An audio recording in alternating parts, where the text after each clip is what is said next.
Layer skin hair and laser clinic లో latest టెక్నాలజీతో laser hair removal, anti ageing and hair fall issues కి advance treatments అన్ని ఇక cost గురించి వరి అవ్వాల్సిన అవసరం లేకుండా అందిస్తున్నారు. ఇంకా మీ కాన్ఫిడెన్స్ ని తిరిగి తెచ్చుకోండి. Get your free consultation now. Telugu వారి నంబర్ 1 చాయిస్ తెలుగు మ్యాట్రిమోనీ. పచ్చి బూతులు తిట్టిన ద్వారంపూడి చంద్రశేఖర్ హాయిగా రేషన్ వ్యాపారం చేసుకుంటున్నాడు. కూటమి ప్రభుత్వం అంటే ఇంతేనా? వివరాల్లోకి వెళ్ళినట్లయితే ద్వారంపూడి చంద్రశేఖర్ వైసీపీ నాయకుడు గత ప్రభుత్వ హయాంలో రేషన్ కుంభకోణం విపరీతంగా చేసేసి కొన్ని కోట్ల రూపాయలు దోచేశాడు అని చెప్పేసి అప్పట్లో ప్రతిపక్ష పార్టీలు అయినటువంటి తెలుగుదేశం, జనసేన విపరీతంగా విమర్శలు కురిపించారు. ఇది ఎలా ఉంటే ఇదే ద్వారంపూడి చంద్రశేఖర్ రెడ్డి పబ్లిక్గా ప్రజల మధ్యలో నిలబడి మైకులో పవన్ కళ్యాణ్ కానీ, చంద్రబాబు నాయుడు కానీ, లోకేష్ను కానీ ఏ రకంగా మాట్లాడారు అంటే అది మనం నిజంగా చెప్పుకోవడానికి చాలా బాధాకరమైన బూతులు పదాలు అవి. లం కొడక అనే పదాలను సైతం ఏ మాత్రం సిగ్గు శరం లేకుండా డైరెక్ట్గా ప్రజల సమక్షంలో ఓ ప్రజాప్రతినిధిగా ఉండి మాట్లాడాలి అంటే 100 సార్లు ఆలోచించవలసింది. ఎక్కడా కూడా ఒక్క సెకండ్ కూడా ఆలోచించుకోకుండా డైరెక్ట్గానే ఆ రకంగా మాట్లాడిన మాటలు ఇప్పటికీ జనసేన కార్యకర్తలు కావచ్చు, లేదా ప్రజలు కావచ్చు, ఎవరు మర్చిపోయారు కాదు. మరి అటువంటిది కూటమి ప్రభుత్వం అధికారంలోకి రాగానే రేషన్ బియ్యం కుంభకోణాన్ని అరికట్టేస్తాం, ఎవరిని వదిలిపెట్టడం, తాట తీసేస్తాం అని చెప్పిన మాటలు ఎటుపోయాయి? ఇప్పటికీ ద్వారంపూడి చంద్రశేఖర్ రెడ్డి ఎక్కడున్నాడో తెలీదు. అంటే ఆయన ఏదో పారిపోయాడని ఇంకోటనే కాదు, హ్యాపీగా ఆయన వ్యాపారం ఆయన చేసుకుంటున్నాడు. ప్రభుత్వాలు అయితే మారినాయి కానీ ఆయన వ్యాపారంలో ఇబ్బందులు ఏమి రాలేదే. అంటే ఏంటి దాని ఉద్దేశం? ప్రభుత్వాలు మారతాయి కానీ వాళ్ళ వ్యాపారాలు, వాళ్ళ కుంభకోణాలు ఇవన్నీ జరిగిపోతాయి అనే సంకేతం ఇస్తున్నారా? మరి దీనిపైన ఎవరు నోరు మెదపట్లేదే, ఎందుకని?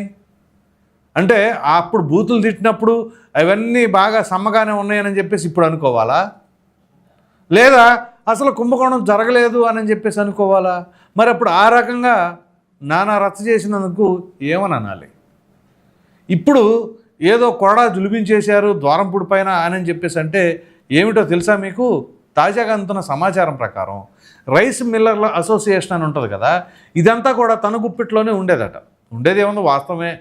అయితే ఇప్పటికి అంటే కూటమి ప్రభుత్వం అధికారంలోకి వచ్చి అప్రాక్సిమేట్లీ 2 నెలలు తక్కువ 2 సంవత్సరాలు. సో మరి ఆయనకి ఏమైనా సరే ఇబ్బంది కలిగేలాగా ఉందంటే ఏం లేదు, హ్యాపీగా చేసుకుంటున్నారట. ఇప్పుడు కొంచెం సెగ తగిలిందట. అందుకని ఈ రైస్ మిల్లర్ల అసోసియేషన్కి సంబంధించి గ్రిప్ అంతా ఆయనకి వ్యతిరేకంగా ఉన్న వాళ్ళ చేతిలోకి వెళ్ళాలి అని చెప్పేసి, తద్వారా ఆయన ఆటలు అరికట్టవచ్చు అని చెప్పేసి ఇప్పుడు తాజాగా భావించారట. అది ఏంటి? ఎవరు వల్లూరు సూర్యప్రకాశ్రావు అనే వ్యక్తిని తీసుకొచ్చేసి ఇప్పుడు ఈ ఉమ్మడి గోదావరి జిల్లాలకు సంబంధించి రైస్ మిల్లర్లు వీళ్ళందరూ ఉంటారు కదా, సో వీళ్ళందరికీ కూడా ఇక ఆయన గ్రిప్లో నుంచి లాగేసుకొని వీళ్ళ చేతిలో పెట్టేసుకోవాలి, తద్వారా ఆయన్ని అరికెట్టేసేసి అని చెప్పేసి ఇప్పుడు చెప్తున్నారు. మరి గతంలో చేసిన కుంభకోణాలు ఏంటి, మరి అప్పుడు చేసిన అరాచకాలు ఏంటి, అప్పుడు జన సైనికుల పైన ఆయన చేసిన నిర్వాహకం ఏంటి? అంటే అధికారం వచ్చేంత వరకు పోరాడే పరిస్థితి జన సైనికులది. అధికారం వచ్చిన తర్వాత ఇక పోరాటం చేసిన జన సైనికులు లేరు. అప్పుడు చేసిన కుంభకోణం ఎడిపోయిందో తెలియదు, ఇప్పుడు మాత్రం దర్జాగా ఉన్నారు. అసలు అంతెందుకు, ఒకానొక సమయంలో ఏమని చర్చకొచ్చింది, ఈ రేషన్ బియ్యం అనేది కొన్ని కోట్ల కుంభకోణానికి దారితీస్తుంది కాబట్టి ఆ లబ్ధిదారులు ఎవరెవరైతే ఉన్నారో వాళ్ళకి ఆ బియ్యం ప్లేసులో నగదు ఎంతో కొంత ధరని డిసైడ్ చేసేసి అది వాళ్ళ అకౌంట్లో వేసేస్తాం అని చెప్పేసి అన్నారు. అలా వేసేస్తే అసలు రేషన్ కుంభకోణం అనేది అవకాశం ఉండదుగా. మరి ఆ దిశగా ప్రభుత్వం ఎందుకని నిర్ణయాలు తీసుకోవట్లేదు? ఎందుకని దీనిపైన కూడా తాత్సారం చేస్తున్నారు?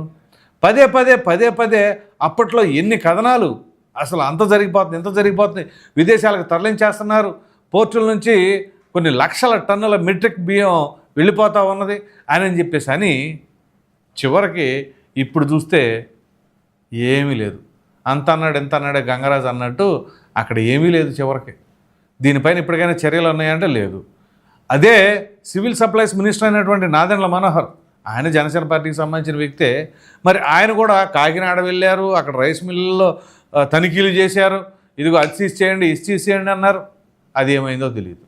మరలా ఎవరి పనులు వాళ్ళు మామూలుగానే చేసుకుంటూ పోతూ ఉన్నారు. సో చివరికి ప్రజలకు ఎటువంటి సంకేతం వెళుతుంది? ప్రభుత్వాలు అనేవి మారుతూ ఉంటే ప్రజలకి ఏదో వాళ్ళ మీద విరక్తి చెంది వీళ్ళకి ఓటేస్తాం, వీళ్ళ మీద విరక్తి చెంది వాళ్ళకి ఓటేస్తాం తప్ప నిజంగా అసలు తప్పులు చేసిన వాళ్ళకి మాత్రం ఎటువంటి శిక్షలు పడవు అనే దానికి ప్రత్యక్ష ఉదాహరణ ఈ ద్వారంపూడి చంద్రశేఖర్ రెడ్డికి సంబంధించిన ఎపిసోడ్.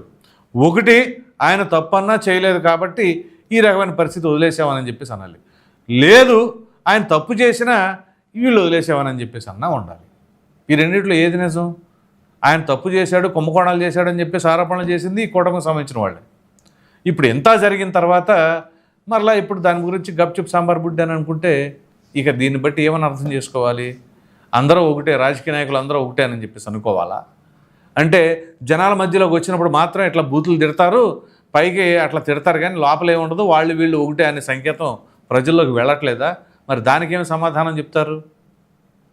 సో ఓ విధంగా ప్రజలు ఎంత కసిగా వైసీపీ పట్ల వ్యతిరేకత మూటగట్టుకొని కూటమి వైపు గంప గుర్తుగా వెళ్ళి ఓట్లేస్తే ఇవాళ అప్పుడు ఎవరెవరైతే అన్యాయాలు అరాచకాలు చేశారో వాళ్ళందరూ హాయిగా తిరుగుతూ ఉన్నారు. అలాగే తెలుగుదేశం పార్టీకి సంబంధించి కూడా చంద్రబాబు నాయుడు అరెస్ట్ అయి ఉన్నప్పుడు పాపం ఎవరో ఆయన్ని అభిమానించే కార్యకర్తలు సైకిల్ యాత్ర అని చెప్పేసి ఉత్తరాంధ్ర నుంచి చేస్తూ ఉంటే పొంగునూరులో వాళ్ళ గొడ్డలు ఉడదీసి వాళ్ళని ఎమకొడ్డు కొట్టి చివరికి వాళ్ళ జెండాలను తొక్కేసి ఇట్లా చేస్తే ఎక్కడ అడుగు పెడుతున్నారా, ఎక్కడ తిరుగుతున్నారా మీరని చెప్పేసి కొట్టిన వాళ్ళు. మరి వాళ్ళ పరిస్థితి ఏంటి? అంటే పెద్దిరెడ్డి రామచంద్రారెడ్డి ఎటువంటి అవినీతి అక్రమాలు చేపట్ల. ఆ మదనపల్లి ఫైల్స్ కేసు ఏమైందో తెలియదు. అలాగే ఈ అటవీ శాఖకు సంబంధించిన భూములు ఆక్రమించుకొని ఫామ్ హౌస్ నిర్మించుకున్నారు అని చెప్పి అప్పట్లో వచ్చిన కథనాలు ఏమయ్యాయో తెలియదు. అంతెందుకు, ఆయన అఫిడవిట్లో కొన్ని ఆస్తులు చూపించలేదు అని చెప్పేసి పిటిషన్ వేసినటువంటి బీసీవై అధ్యక్షుడు రామచంద్ర యాదవ్, దానికి సంబంధించిన దాంట్లో ఇంప్లీడ్ అవ్వాల్సిన చల్లాబాబు తెలుగుదేశం పార్టీ అభ్యర్థి, ఒకవేళ అది నిజమని ప్రూవ్ అయితే సెకండ్ ప్లేస్లో ఉన్న చల్లా బాబే అక్కడ ఎమ్మెల్యే అవ్వడానికి ఆస్కారం ఉంటుంది. ఆయన ఇంప్లీడ్ అవ్వాల పెద్దిరెడ్డి రామచంద్రారెడ్డి ఇష్యూలో. ఎందుకని? సో ఇలా ఎన్నో ఉన్నాయి, చాలా ఎగ్జాంపుల్స్ మనం చెప్పుకోవాలంటే. మరి ఏది కూడా లేదు. అంతెందుకు జోగి రమేష్ మొన్న ఈ మధ్య కల్తీ మద్యం అది ఇది అని చెప్పేసి జరిగింది. ఆ కేసు ఎంతవరకు వెళ్ళిందో తెలియదు, అది అలాగే ఉండిపోయింది.